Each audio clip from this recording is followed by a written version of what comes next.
Welcome back to another eagerly awaited review. This is the day of receipt of this unnamed black box, and there's some very exciting black shoes inside it. We're going to do the unboxing now, then we'll have some training videos, and then we'll have the overall review.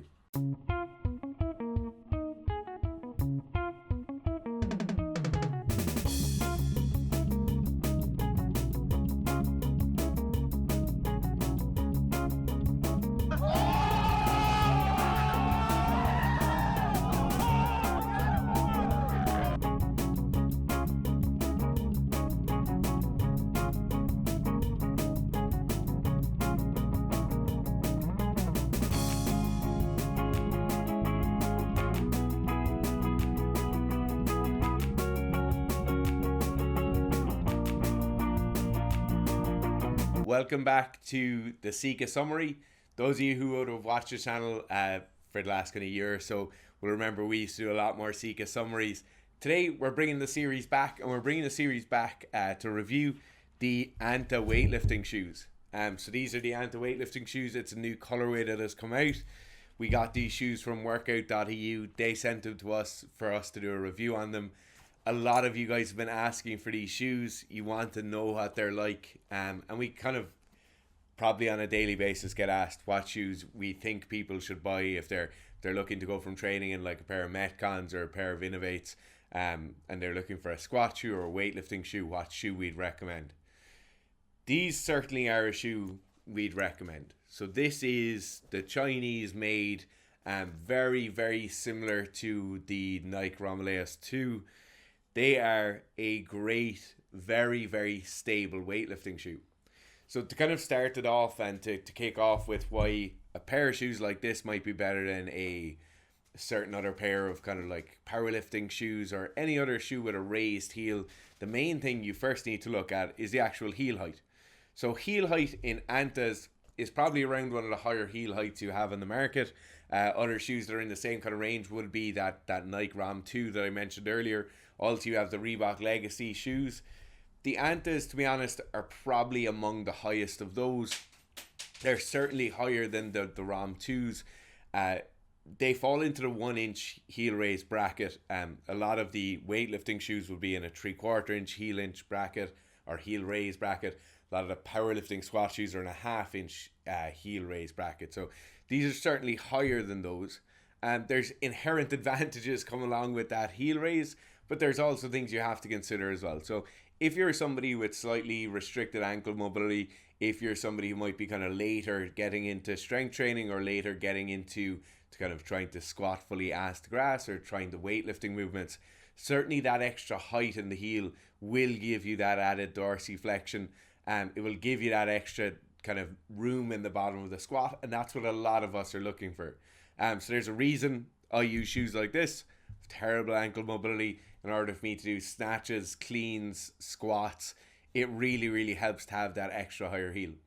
Now, the other thing that comes along with that extra higher heel, obviously, is that you need a shoe that's very stable. So there's certain things that will make this shoe more stable than others, and there's certain kind of features to them. You'll have seen us pointing to these kind of elongated sides or that squashed outside. All of these things basically add to increasing the base of support on a shoe. They are important things to look for. They do make a difference. Now, you'll see on certain models of other shoes, they might even spread out more or give you more of a base of support. There's definitely a giving and a taking here, right? So in weightlifting, obviously, we want to move our feet. We want to move our feet aggressively. So from a pulling position to a catching position, from a driving position in the jerk to a catching position in the split, we want to be able to move our feet. So you do just need to be conscious, like, these shoes are a pretty nice balance of having a wide base support but not going out too far. You see in a lot of shoes that heel will extend far beyond the kind of level of the back of the shoe, and that's not really what you want. So I do like these. In terms of footprint overall, they're very similar to the Nikes. In terms of weight and the amount of support you get, I think they're heavier and they're definitely more supportive or more restrictive, however you want to refer to that, than the Nikes will be. So you see that kind of curving back in of the heel here really does grab the back of your Achilles, depending on the shape of your foot. So some people will have a quite kind of bulbous heel. depending on the shape of your foot, that might fit very, very well, or that might not fit too well. It does come up quite high in the Achilles, just so you know. It's definitely one of the kind of higher of the weightlifting shoes you can get. So if you're looking for something that will offer you extra support, be a bit more stable, and have extra heel height, this is certainly a good shoe to get. Now, there are certain drawbacks to these. They're like not the perfect shoe by any means, but they are very, very good. They're certainly a lot heavier than what you'd standard see in an athletic shoe. You know, weightlifting shoes tend to be heavier on average anyway. The Antas are certainly heavier. They're towards the heavier range of weightlifting shoes. We don't have we do have a scales. This is a just normal body weight scale, so this probably isn't ideal. They're heavier, right? These ones have some wrist straps in them. We can take them out. But they're certainly heavier. They're heavier than the Nikes. They're around the same weight as the Reebok Legacies, if you have that to kind of compare to.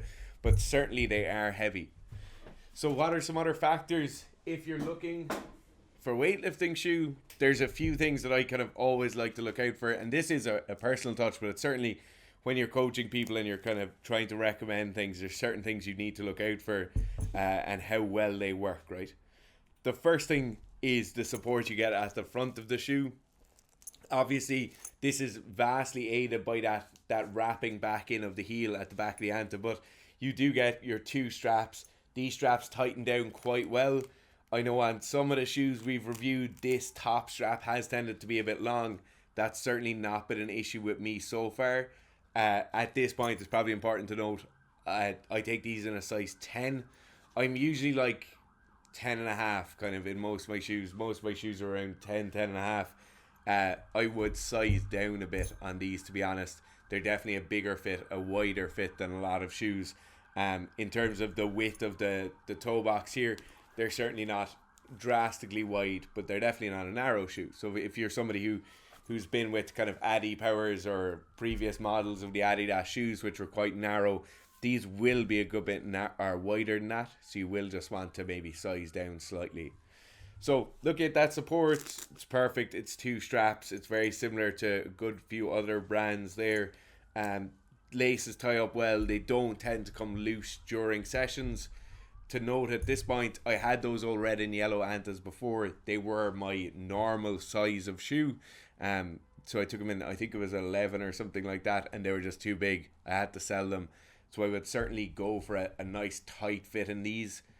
Second thing to notice when you're talking about fit on the Antas is when we get a lot of other shoes, I tend to size down fairly aggressively, maybe go a size and a half or two sizes down, and they tend to stretch and your foot just molds into them fairly well. You can see some of the molding marks on these where you get like that, like your toes will kind of impact the leather there. It doesn't happen as much with the Anta leather that it does with the other shoes. I don't know if it's thicker leather. I don't know if it's harder wearing leather, but they certainly don't break in as quickly or kind of mold or stretch out to the shape of your shoe as quickly. They will take a small bit of getting used to. So that is one thing to note, that if you like to really have a tight shoe that will kind of press out or flex out into your appropriate sizing, it's not going to happen that quickly with the Antas. The last point of note I think it's important to talk about with the Anta is the support you get the whole way through the heel. So obviously, classically, a lot of the Chinese team who these shoes are designed for will be squat jerking, and you don't want any real flex in the middle of the shoe on the squat jerk. One thing you don't get with an Anta is any flex in the middle of the shoe. So a lot of the time we'd expect flex to be starting somewhere around the ball of the foot, somewhere around here where it says create in China. Not created in China, but you'd technically, or you'd classically expect the flex to start somewhere around here. On the Antas, it's just right up in the toes. So if you are somebody who has a very, very long split jerk, and you like a lot of your foot to be on the ground, it will take a lot of breaking in. Like this is, as far as I know, this is ABS plastic, but it's solid, hard plastic in the heel. There's no flex in the midfoot. Makes for a really, really stable, strong shoe that will be really consistent over a long time. but you do not get a lot of flex on that back leg in the split jerk. So just be conscious of that. You're probably going to have to be pretty active with keeping that rear heel up in the air.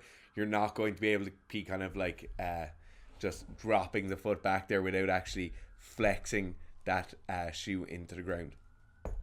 So I'd be really interested to know if ye have got these shoes, what you think about them down in the comments below. If you're looking to get a pair of shoes just like this, we've been sent these shoes, as I said before, by workout.eu. They've sent us other gear in the past to test and do reviews on. We're very, very thankful of them for being able to do that. Obviously, they're expensive things to be buying, and it's really beneficial for us to be able to get this for you. A lot of you guys have been asking in the comments and in DMs, can we do a review on the Antas? Here it is. If you could go and support those guys, it would be absolutely great. There's a link down below in the video description. If you could let us know how you're getting on with your Antas in the comments below, or the next piece of gear you'd want to be reviewed, the sooner we get some more suggestions, the sooner we'll get another Sika summary up and ready for viewing. Thanks very much for watching. We'll talk to you all again soon.